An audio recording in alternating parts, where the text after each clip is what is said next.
అనంతపురం జిల్లాలో పనిచేస్తున్న కొంతమంది ఆఫీసర్లు ఫ్యాక్షనిస్ట్కి నిద్రలో పోలీసు రావాలి, నిద్ర లేచిన తర్వాత పోలీసు కనబడాలి అని భావించేవారంట. వాస్తవం అంటారు. అంటే మా ఆఫీసర్స్ చెప్పేవాళ్ళు, మనము రౌడీలు, ఫ్యాక్షనిస్టులు, పోలీసులు ఉంటారు, వాళ్ళలో మనమే పోలీసులు అనేది మనం ఒక మార్క్ చూపించుకోవాలనే పద్ధతిలో ఉండేవాళ్ళు. కానీ మనమే అనేది అట్లా కాదు, ఒక సైడ్ కాకుండా పోలీస్ అనేది ఒక మార్పు ఉండాలి.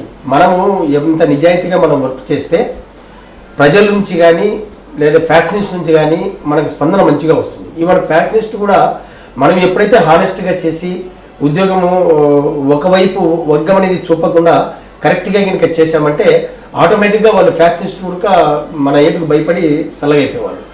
ఎప్పుడైతే ఒక వర్గం సైడ్ అనేది మొగ్గు చూపుతుందో ఫ్యాక్షనిస్ట్ ఆటోమేటిక్గా ఒక సైడు అఫెన్సివ్ చేయడం మొదలు పెడతారు. సో దానివల్ల ప్రాబ్లమ్ స్టార్ట్ అయ్యేది. నేను పనిచేసిన కూడా ఎక్కడ కూడా అటువంటి రాలేదండి. మేము ఎప్పుడు కూడా బోత్ సైడ్ చాలా స్ట్రిక్ట్గా ఉండేవాళ్ళము, ఎవరిని కూడా దగ్గర రానిచ్చేది. అంటే రూల్ ఆఫ్ లా కరెక్ట్గా ఉండేది. అంతే.